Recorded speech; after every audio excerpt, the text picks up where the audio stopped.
Assalamualaikum warahmatullahi wabarakatuh. Perkenalkan, nama saya Muhammad Zaini Irfan dengan NIM 2410116210040 dari Prodi Pendidikan Bahasa dan Sastra Indonesia, Universitas Lambung Mangkurat. Di sini saya akan mempresentasikan tentang morfologi sebagai tugas akhir mata kuliah linguistik umum yang diampu oleh Ibu Dr. Nur Cahaya MPD dan Ibu Weni Nurrahim MPD. Sebelum itu, saya mohon maaf sebesar-besarnya kalau ada kesalahan kata dalam penyebutan di video ini. Yang pertama, kita akan membahas morfologi. Apa sih morfologi itu kan? Jadi morfologi itu merupakan bagian dari ilmu bahasa yang mempelajari seluk-beluk kata, pembentukan kata, serta perubahan bentuk kata terhadap arti dan golongan kata. Lalu, ruang lingkup morfologi itu ada morf, alomorf, morfem, dan juga kata. Nah, morf dan alomorf itu merupakan dua buah nama untuk sebuah bentuk yang sama. Nah, apa sih perbedaan morf dan alomorf itu?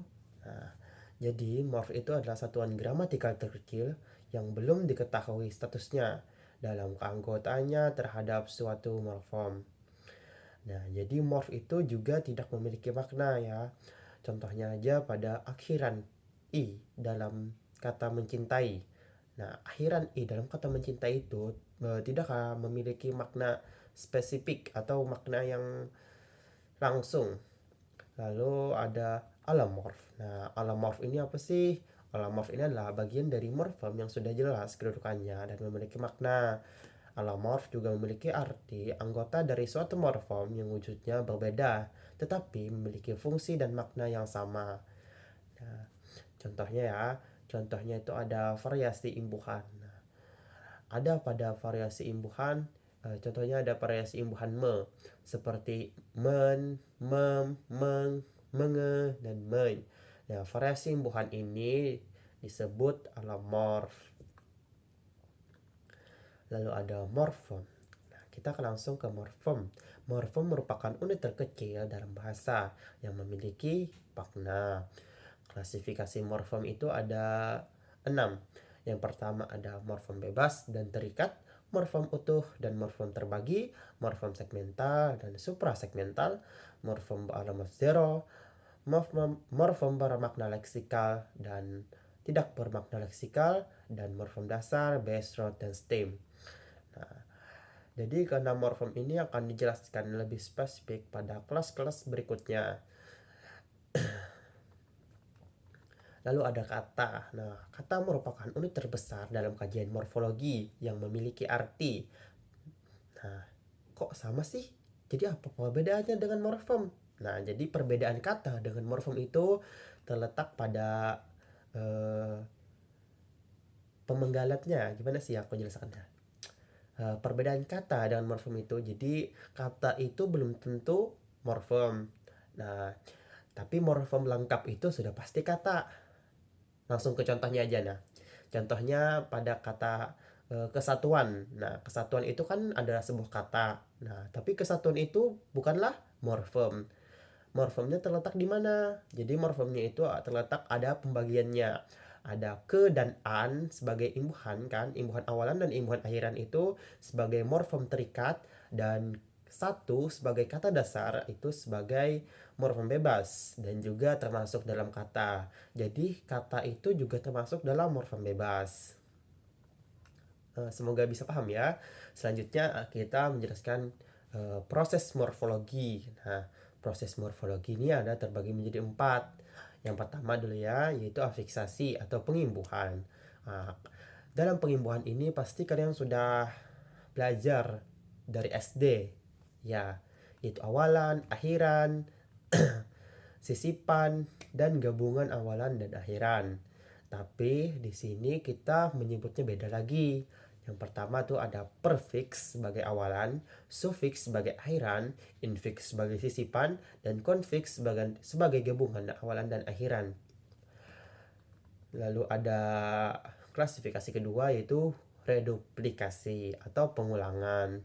Secara pengulangan ini dibagi menjadi 5 ya. Secara keseluruhan, secara semu, secara sebagian, lalu ada perubahan bunyi, lalu ada pengulangan berimbuhan. Nah, gimana sih contoh-contohnya? Nah, oke. Contohnya ada pengulangan secara keseluruhan, itu contohnya ada meja, meja. Jadi katanya itu berulang secara keseluruhan tanpa ada dipotong-potong. Lalu pengulangan semu. Nah, jadi pengulangan semu itu terlihat berulang tetapi tidak berulang. Contohnya itu ada kura-kura. Nah, kura-kura itu kan terlihat berulang, tapi sebenarnya kura-kura itu ya kura-kura, tidak, bukan pengulangan. Maksudnya itu bukan pengulangan kata tapi jenis binatang, kura-kura. Lalu ada sebagai eh, lalu ada pengulangan sebagian, yaitu contohnya lelaki. Nah, lelaki itu termasuk dalam pengulangan sebagian. Lalu ada pengulangan perubahan bunyi. Contohnya ada sayur mayur. Nah, dari sayur ke mayur. Nah, itu pengulangan juga termasuk dalam pengulangan berubah bunyi. Lalu ada pengulangan berimbuhan. Nah, pengulangan berimbuhan tuh ya contohnya tuh berlari, lari. Nah, kata berlari itu kan ada berimbuhan be di awalan. Nah, oke, selanjutnya ada komposisi atau penggabungan. Nah, komposisi terbagi menjadi, yang pertama ada kata majmuk.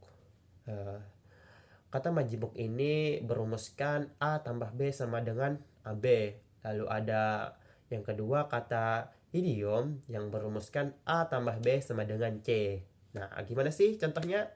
Oke, contohnya tuh ada kata majmuk tadi ya. A tambah B sama dengan AB. Contohnya mobil tambah listrik sama dengan mobil listrik. Oke, yang kedua ada kata idiom kan.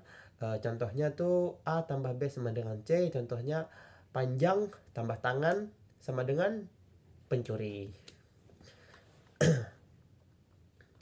Lalu ada selanjutnya kita membahas konversi. Nah, konversi adalah pembentukan kata dari sebuah kata menjadi kata lain tanpa perubahan unsur gramatikal. Oke, langsung berikutnya aja kita hubungan morfologi dengan cabang ilmu linguistik lainnya. Yang pertama ada fonologi. Nah, fonologi, morfologi bergantung pada fonologi dalam memahami bagaimana bunyi-bunyi bahasa membentuk morfem dan bagaimana perubahan bunyi mempengaruhi makna. Fonologi juga membantu untuk menekankan batasan uh, menentukan batasan morfem. Lalu ada sintaksis. Nah, hubungan morfologi dalam sintaksis, morfologi membantu memahami bagaimana kata-kata bergabung membentuk kalimat. Nah, jadi selanjutnya, materi selanjutnya tuh ada kalimat nanti di sintaksis. Lalu ada simantik, yaitu morfologi membantu membedakan antara makna leksikal dan makna gramatikal. Lalu ada leksikologi. Nah, leksikologi ini morfologi memberi dasar untuk memahami pembentukan kata baru, pengembangan kosakata, dan hubungan antara keduanya.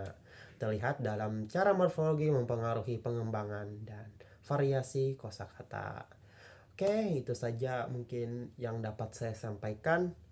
Sekali lagi saya mohon maaf sebesar-besarnya atas kesalahan, kalau ada kesalahan dalam penyebutan kata dalam video ini, mohon maaf sebesar-besarnya. Sekian dari video saya, terima kasih. Wassalamualaikum warahmatullahi wabarakatuh.